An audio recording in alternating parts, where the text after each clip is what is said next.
కూడా ఆలోచన చేయమని కోరుతా ఉన్నా. అదే మాదిరిగా జరుగుతా ఉంది, అదే మాదిరిగా దుష్ప్రచారంలో భాగంగా జరుగుతా ఉంది. ల్యాండ్ టైటిలింగ్ యాక్ట్ విషయంలో కూడా ఇదే మాదిరిగా జరుగుతా ఉంది. ప్రతి ఒక్కరికి మెసేజ్లు పంపిస్తా ఉన్నాడు, ప్రతి ఒక్కరికి కూడా ఫోన్లు చేసి చెప్తా ఉన్నారు మీ భూములు జగన్ కాజేస్తాడు అని.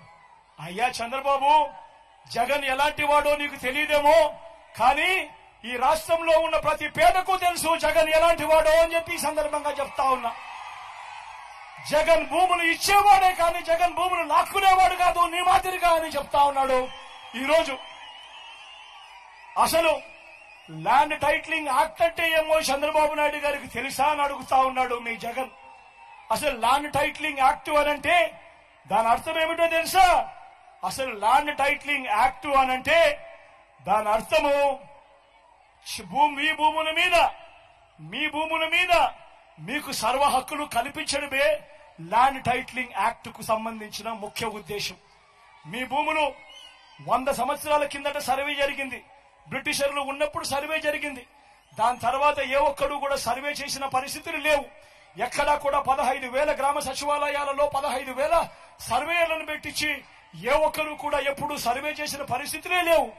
ఆ పరిస్థితులు లేక భూములన్నీ కూడా సబ్ డివిజన్ జరక్క, భూముల కొలతలన్నీ కూడా సరిగ్గా లేక అమ్ముకునేదానికి కొనేదానికి ఇబ్బందులు పడతా ఉన్న పరిస్థితులలో ప్రజలందరూ కూడా కోట్ల చుట్టూ తిరుగుతూ, రెవెన్యూ అధికారుల చుట్టూ తిరుగుతూ వాళ్లకు డబ్బులు ఇచ్చుకుంటూ ఇబ్బందులు పడతా ఉన్నారు అని చెప్పి ఈ పరిస్థితిని మార్చాలి అని ప్రతి ఒక్కరి భూమి మీద కూడా వాళ్లకు సంపూర్ణ హక్కులు ఇవ్వాలి అని మొట్టమొదటిసారిగా 100 సంవత్సరాల కింద జరిగిన సర్వేను మళ్లీ రీసర్వే ప్రతి గ్రామంలోనూ చేయించి వాళ్ళ భూముల మీద సర్వ హక్కులు వాళ్ళకి ఇచ్చేదానికి బౌండరీస్ నాటిచ్చి రికార్డ్స్ అన్ని అప్డేట్ చేసి ఆ పత్రాలన్నీ కూడా రిజిస్ట్రేషన్ చేసి మళ్లీ ఆ రైతన్నలకు వాళ్ళకే ఇచ్చే కార్యక్రమం జరుగుతా ఉంది అంటే ఇంత గొప్ప కార్యక్రమానికి చేతనైతే మద్దతు పలకాలి కానీ దాని మీద కూడా లేనిపోని దుష్ప్రచారాలు ఇవాళ జరుగుతా ఉన్నాయి.